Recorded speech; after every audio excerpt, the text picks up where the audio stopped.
Iran ने यह साफ कर दिया है कि अब तक उसकी कोई टीम बातचीत के लिए पाकिस्तान नहीं गई है। यह औपचारिक बयान में कहा। ईरान की सरकारी मीडिया ने एक आधिकारिक बयान के तौर पे कहा कि ना कोई आधिकारिक और ना ही कोई अनौपचारिक प्रतिनिधिमंडल इस्लामाबाद भेजा गया है। जो खबरें चल रही हैं कि एक एडवांस टीम रवाना हो गई है या अधिकारियों की एक टीम पहुंच गई है, यह गलत है। ईरान ने कहा, हम धमकी के माहौल में बातचीत नहीं करेंगे। बातचीत तभी आगे बढ़ेगी जब अमेरिका अपना रवैया बदले। अभी बातचीत पर ब्रेक लगा हुआ है। पहले माहौल बदलेगा तभी आगे की बातचीत होगी। और आरजू, ये एक बड़ी बात है। ईरान बार बार यह कह रहा है कि हम अमेरिका की धमकियों पर बातचीत नहीं करेंगे, ब्लॉकेड हटाया जाए। क्या यह ब्लॉकेड जो है, यानी ईरान के जहाजों की आवाजाही जो ईरान के बंदरगाहों पर अमेरिका ने रोक रखी है, यह सबसे बड़ा रोड़ा इस समय का है इस बातचीत को आगे बढ़ाने में? देखिए, लग तो यही रहा है कि इस वक्त सबसे बड़ा इशू जो है वो यही है, और अमेरिका को कहीं ना कहीं शायद ईरान की बात माननी पड़ जाएगी, क्योंकि अभी तक जिस तरह से ईरान ने रिस्पॉन्स किया है तो उससे लग तो यही रहा है कि अमेरिका जो है वो इस वक्त बहुत ज़्यादा इस पोजीशन में नहीं है कि वो ईरान को हर बात के लिए इनकार कर दे। लेकिन ये ज़रूर है कि ईरानी डेलीगेशन मुझे लगता है कि आएगा ज़रूर कल, क्योंकि अगर ऐसा ना होता तो अमेरिकन डेलीगेशन इतने लंबा सफ़र करके यहाँ पर क्यों आ रहे होते। तो यहाँ पर एक चीज़ और है कि लास्ट जो डिबेट हुई थी इनकी आपस में, जो मीटिंग हुई थी, वो आपने देखा था कि सारे पॉइंट्स एक दूसरे के इन्होंने रिजेक्ट कर दिए थे। क्या इस बार भी ऐसा ही होगा? यकीनन पाकिस्तान कोशिश करेगा कि कहीं ना कहीं कोई ऐसी बात हो जाए जिसकी वजह से डोनाल्ड ट्रंप जो है वो पाकिस्तान आने पे मजबूर हो जाएं, और जो उन्होंने कहा है कि अगर कोई डील साइन होने गई, तो कोई डील साइन अगर हुई तो वो पहुंचेंगे पाकिस्तान। तो पाकिस्तान की यकीनन बहुत कोशिश होगी कि कहीं ना कहीं कुछ थोड़ा बहुत ऐसी बात हो जाए कि जिससे दोनों पार्टीज जो है, बल्कि तीसरी तो है ही नहीं यहाँ पर, इनको जो है वो इजराइल से भी किसी को बुलाना चाहिए था। और अगर नेतन्याहू से प्रॉब्लम है तो उनकी कैबिनेट का या उनके पार्लियामेंट का कोई आ जाता। लेकिन एक थर्ड प्लेयर जो सबसे इंपॉर्टेंट है उसको नहीं बुलाया गया है, और उसके बगैर कहीं ये ना हो कि एक बार फिर कोई रिजल्ट ना निकले।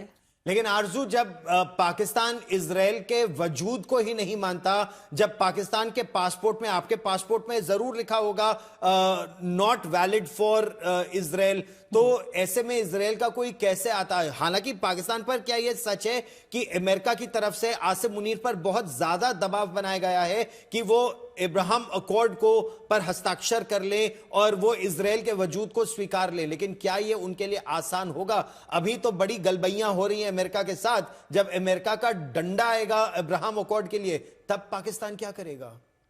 देखिए, अमेरिका जो कहेगा पाकिस्तान काफी हद तक वही करेगा। आपको ये बताती चलूं कि इमरान खान जो पहले प्राइम मिनिस्टर रह चुके हैं, उनको टीवी पे नहीं दिखाया जा सकता, उनका नाम नहीं लिया जा सकता, बल्कि उनको जो है वो पीटीआई फाउंडर और इस तरह कह के पुकारा जाता है, और फोटो तो उनकी बिल्कुल नहीं आती। लेकिन पिछले 10 दिन से नॉन स्टॉप नेतन्याहू को दिखाया जा रहा है, नेतन्याहू का नाम लिया जा रहा है, नेतन्याहू की जो स्टेटमेंट्स है वो चलाई जा रही हैं, और नेतन्याहू की फुटेजेस भी चल रही हैं।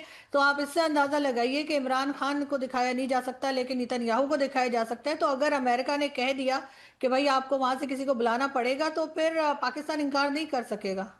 ये आप बड़ी बात कह रही हैं, लेकिन आगे का रास्ता देखिए। पाकिस्तान पहुंचना, जेडी वैंस और स्टीव विटकॉफ और जैरेड कुशनर अमेरिका की तरफ से, या गलीबाफ, अब्दुल बगैर गलीबाफ और सैयद अब्बास अरागची ईरान की तरफ से। लेकिन संदीप, सबसे बड़ा प्रश्न तो ये होगा, जो हाईली इनरिच्ड यूरेनियम है उसका क्या किया जाएगा? 450 किलोग्राम यूरेनियम ईरान बोल रहा है हम नहीं देंगे, अमेरिका बोल रहा है हम लेकर रहेंगे। तो जब दोनों में मिडिल ग्राउंड क्या होगा कि चाइना को दे दो या रशिया को दे दो सेफ कीपिंग के लिए? बिल्कुल गौरव, और ये बात जो है पहले भी ये डिस्कस किया गया है कि ये जो हाईली एनरिच्ड यूरेनियम है उसके साथ क्या किया जाएगा। कोई ऐसा कोई तीसरा देश है जहां पे उसे रखा जा सकता है, या अंडर सुपरविजन रखा जा सकता है, या फिर उसे डिसॉल्व किया जा सकता है, डिस्ट्रॉय किया जा सकता है। ऐसे बहुत सारे विकल्प पहले भी डिस्कस हो चुके हैं। लेकिन सबसे इंपॉर्टेंट जो मसला है गौरव, वो है ये कि ईरान की जो एनरिचमेंट ये प्रोसेस है, अमेरिका चाहती है कि वो 20 साल तक उसे फ्रीज कर दे, यानी 20 साल तक कोई एनरिचमेंट की बात नहीं करे। ईरान ये बिल्कुल मानने को तैयार नहीं है। उनका ये कहना है कि हम 5 साल तक हम एनरिचमेंट की ये जो श्रृंखला है उसको हम बंद करेंगे, लेकिन 20 साल बिल्कुल मानने को तैयार नहीं है। ये तो बड़ी बात आप कह रहे हैं। सवाल इस समय यह भी है कि पहले दौर की बातचीत के बाद आखिर ईरान दूसरे दौर की बातचीत को लेकर हामी क्यों नहीं भर रहा है। न्यूयॉर्क टाइम्स ने दावा यह किया है कि डोनाल्ड ट्रंप के तौर तरीकों से बात बिगड़ गई, और यह बड़ी बात है। डोनाल्ड ट्रंप का जो स्टाइल है, जो उनकी धमकी है, जो जबरदस्ती वो दबाने की कोशिश करते हैं, सोशल मीडिया पर खुलेआम बयानबाजी करते हैं, इससे ईरान नाराज है।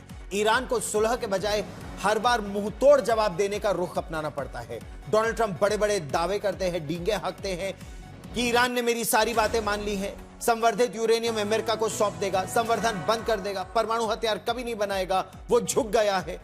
और कुछ ही देर बाद ईरान कहता है जितने दावे अमेरिका के राष्ट्रपति कर रहे हैं, 7 दावे किए, सातों के सातों झूठ। डोनाल्ड ट्रंप को डील की जल्दी है और इसीलिए कभी वो पावर प्लांट को धूल में मिलाने की बात करते हैं तो कभी पुलों को उड़ाने की धमकी देते हैं। इसके उलट ईरान धैर्य के साथ धीमी चाल चल रहा है, वो एक लंबा खेल खेल रहा है।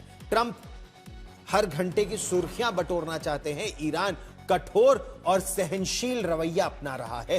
डोनाल्ड ट्रंप कह रहे हैं कि वो ईरान के साथ ओबामा से और अच्छी परमाणु डील करेंगे।